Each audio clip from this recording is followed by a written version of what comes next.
If you love epic stories of ancient gods, monsters, and kings, of lands in turmoil crying out for mythic larger-than-life heroes, then let me introduce you to the joys of mythic fantasy settings. And spoiler alert, we're digging into Bronze Age world building today. And I'm the perfect guide because I actually grew up excavating ancient Greek in an archaeology trench. So I'm going to show you how to build mythic fantasy worlds that feel like the Odyssey, like Xena, warrior princess, like the adventures of Hercules, but with your own geography, gods, monsters, and lore. This is mythic fantasy world building without just ripping off ancient Greece. First of all, let's talk real history, because mythic fantasy, the time of heroes like Odysseus and Achilles, keys into the myths of the ancient world. And that means they're from this mythic time before the era of classical Greece, which basically kicked off with the 300 and the Greco-Persian War. Now, the stuff with Odysseus and Agamemnon is set 700 years before classical Greece. That's like us setting something in the 14th century. It's basically the ancient world's equivalent of medieval fantasy, or a Ren Fair. And where does that land us? Well, it's kind of in the Bronze Age, with palatial kings and Mediterranean trade, and yes, random wandering gods and monsters. Now, you don't have to be super historically precise. No one's going to get mad if your NPC's earrings and hairstyles aren't historically accurate. Except maybe my mum, who is our historical consultant on this video, and no, I'm not even kidding. But the Bronze Age is a great place to set your mythic fantasy. And if you missed the Bronze Age history class in school, don't worry, because the rest of this video is going to walk you through what you need for your setting. To start with, how big is a Bronze Age world building setting? Your planet might be huge or tiny, but how much world building do you need? You know, your active world building area, where these mythic fantasy stories will unfold. If you want to know more about this concept, by the way, I have a whole lesson on it in my free world building course. Go to wanvil.com/free course for that. But put simply, setting some boundaries for your first active area is going to prevent overwhelm. So how big should your Bronze Age world building be? Well, in the Odyssey, it's easy to get the impression that the world is huge. Odysseus sails around for 10 years, encounters strange civilizations, monsters, and distant kingdoms. But really, his journey takes place over only some of the Mediterranean. And that's the key. We're going to aim for something roughly the size of the Mediterranean basin. If this is your first world, make life easier by sketching out something that kinda looks like the Mediterranean, in the same way George R.R. Martin in Game of Thrones uses the UK as a basis for Westeros. You can get creative with names and cultures, but this gives you a strong starting point. For more seasoned world builders, get creative with your land masses. If you're using the Mediterranean as an example, create plenty of islands and archipelagos as well as your mainlands. And don't forget to add mountains and a few volcanoes. It's a geologically active area even now, and not for nothing is Poseidon the god of sea and earthquakes. However your land looks, use a large sea at the centre, because that water connected the Bronze Age world. It was integral to trade and travel that feels so very mythic fantasy world building. While mountains were hard to cross, ships efficiently moved people and cargo across the known world. And by the way, if you want to do seafaring combat or even a different kind of pirates, this is a great setting for that too. Now, you don't need a map, and you certainly don't need a pretty one.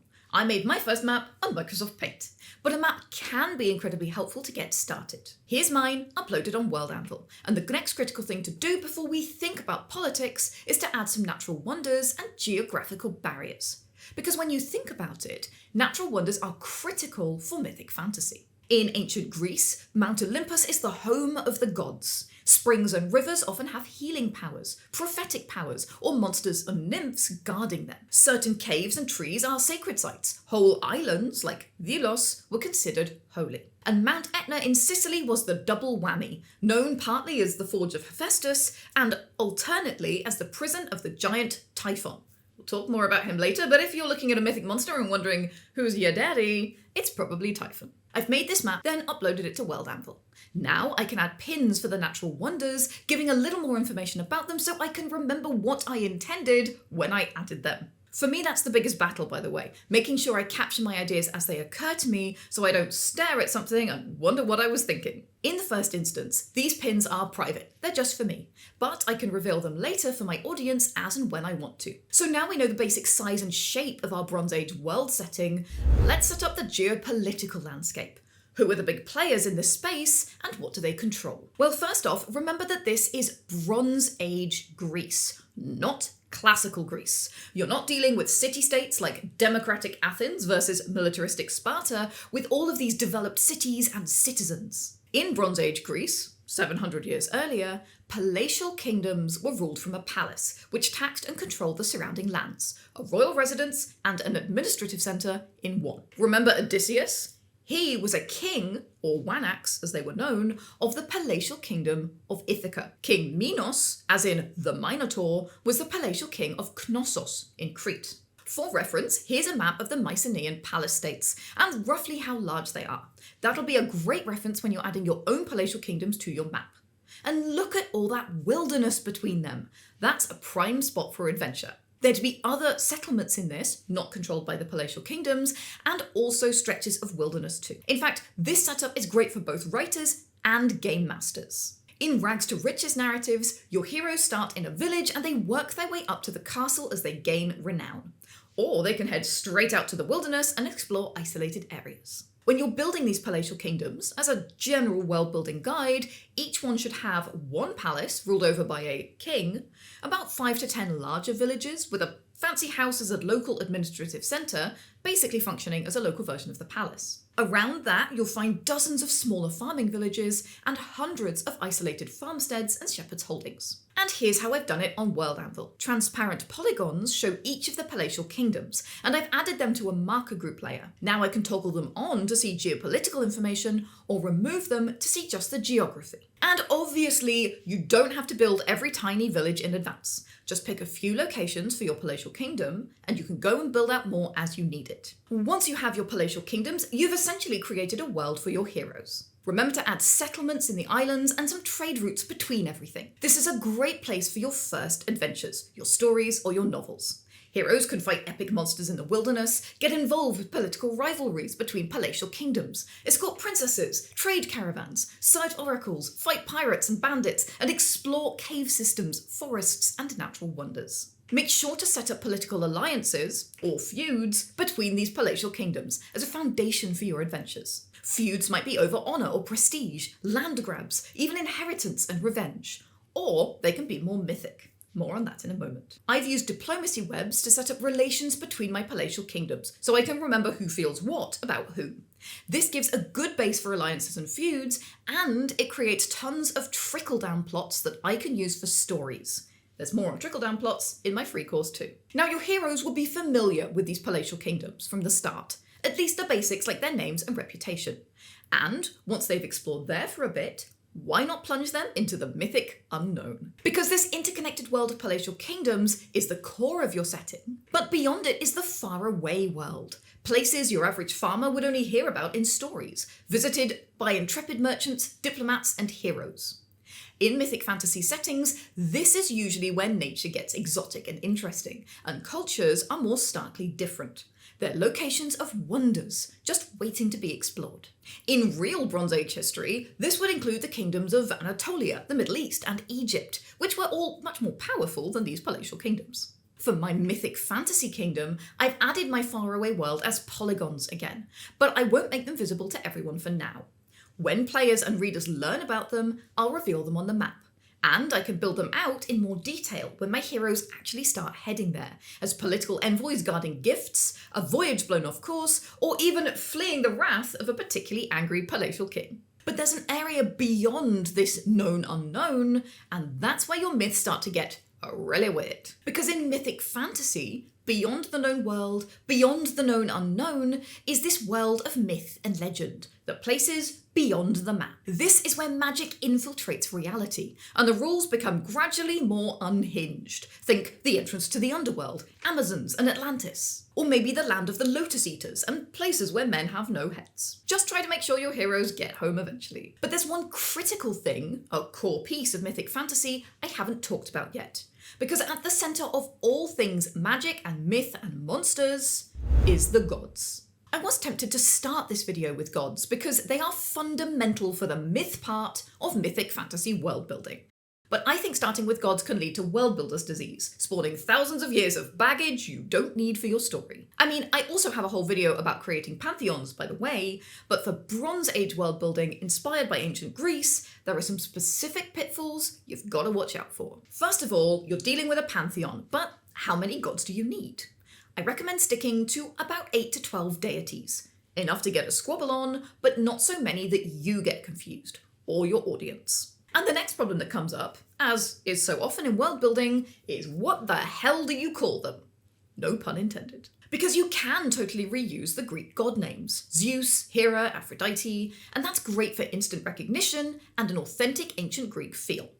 But there's a downside too, because these myths have been retold in different ways with different details. Ancient Greece's Medusa is born a mindless monster, but by Roman times she's become a tragically cursed woman. Give your audience a version they're not expecting, and they may get frustrated. And more importantly, they might react in unpredictable ways. Another approach is to rename and remix the deities, which is how Theros, the Magic the Gathering and D&D setting, handles it. This is my least favourite thing. Primal gods like Erebus mixed up with the Fates and the Olympian pantheon, and if you speak Greek, which I do, some of the names are downright dumb. The third way, and my favourite for seasoned world builders, is to get creative by mixing up the original pantheon portfolios to create new associations. How about a god of crafting and civilization? Or a terrifying god of hunting and death? Or split up a pre-existing portfolio, a god of wrath and storms, and a goddess of serenity and safe harbour. This is a great approach to move further away from the real world and more deeply into your own second world setting. Whatever you decide, just be aware that your pantheon is going to do a lot of heavy lifting in your mythic fantasy setting, because in Bronze Age world building, the gods are the goat. What does that mean? Well, first off, the gods have real, genuine agency, and they're really temperamental and unpredictable, squabbling, easily offended, and prone to favouritism. If your heroes, say, accidentally eat some sun cattle, desecrate a temple, or offend an oracle, your gods will exact horrible, horrible vengeance. That's exactly what happens to Odysseus. He pisses off Poseidon by blinding his Cyclops son, and the god of the sea raises storms and wrecks his ships. But Odysseus also has a god on his side. Athena helps him disguise himself, appears in dreams, and generally stacks the odds in his favour. This is really cool, because neither deity interacts directly with mortals. They use storms and catastrophes, monsters, visions, or even gift magical items. Even helpful deities don't solve problems directly. Odysseus still has to earn his successes, and that's good storytelling. Between campaigns or novels, you can shift these divine alliances and feuds to show the passage of time and how your heroes have changed the world. Now you've figured out your pantheon, the people those palatial kingdoms pray to, make an overview article with a family tree to keep it organised. And for goodness sake, create basic character articles for each god. I recommend giving them a symbol to keep them clear in your mind, and the minds of your players and readers. Now, gods are the backstage parents of mythic fantasy, but you need direct conflict for a good adventure. And when it comes to throwing dangerous obstacles in your hero's path, it's hard to beat a good mythic monster. But where do these monsters come from? Well, there are 3 main sources of monsters in ancient Greek mythology. The first is divine heritage. The Cyclops is Poseidon's kid, and actually Poseidon seems to be the only Olympian god who really has a lot of monster babies, generally with various nymphs. Then there's the divine punishments, the gods turning people into monsters, cursing unborn children, like the origin of the Minotaur, and generally exacting revenge through metamorphosis. And finally, there's monsters who make monsters. The prime example being Typhon and Echidna, also known as the mother of monsters. These prodigious parents are responsible for Cerberus, the Hydra, the Chimera, and a host of other beasties too. Oh, and Typhon and Echidna are the children of chaotic primal deities, which means this is really just divine parentage with extra steps. But one way or another, these monsters come from the gods, because that's the source of all the crazy mythic chaos. And by the way, that goes for magic too. Because in mythic Bronze Age world building, magic users get their powers either as the mouthpiece of a god, like oracles, or because of their divine blood. The witch Circe, daughter of Helios. Magical Medea, granddaughter of Helios. The Oracle of Delphi, a high priestess of Apollo. And Orpheus, with his magical music, is the son of the muse Calliope. So in some ways, this makes mythic fantasy simpler. You don't have to worry about complicated arcane magic systems. And speaking of divine offshoots, it's time to talk about your heroes. Because in mythic fantasy, most heroes also have divine blood. Hercules was Zeus's son. Odysseus was descended from Hermes. That's why he's a clever trickster. Your hero's divine heritage may or may not come with some special powers, strength, cunning, or magic. As a storyteller, you can keep this heritage a secret to discover, like in Disney's Hercules or Percy Jackson. Or you can tell them from the get-go. And according to mythic tradition, your heroes should also have a fatal flaw. Hercules had a terrible temper. Odysseus was prideful. But this is actually where it gets complicated. Because audience expectations have changed a lot since Greek myths were first told. Back then, heroes were larger-than-life individuals who chased glory by doing great acts. But here's the thing. The ancient world's idea of great acts was wildly different from modern audiences, who may be appalled by how murdery and bloodthirsty they are. See for reference the original end of the Odyssey. But also, one of the differences between ancient myth and modern narrative is that now characters can overcome these fatal flaws with enough work. A fatal flaw can be where their character arc lies. And boy, will you give them opportunities for growth, usually in the form of tests and trials. Heroes might have to redeem themselves from mistakes, like Hercules with his 12 labours. Or they might be on a mission from one of those palatial kings, like Perseus off to kill Medusa. And their patron deities might be ordering them about. That's in addition to all the diplomacy and exploration and monster killing we talked about before. So many quests, so little time. Because there's a lot of fun to be had in mythic fantasy worlds. And by the way, let me know your favourite in the comments. For me, it's definitely Xena Princess Warrior, and I'm not even sorry about it. And I could spend even more time digging into monsters and heroes and gods, which is actually what I do in my next video about pantheons. I talk about more ways that gods can get involved and how to stop them taking over your stories and campaigns. So check that out next. And if you're building a new mythic fantasy world, first of all, congratulations, can't wait to see it. Secondly, my 10-lesson course is absolutely free and it will help you out with all of the specifics common to world building projects. That's at wanvil.com/free course, or you can use the link in the description. Now, are you ready to get mythic? Grab your hammer and go world build.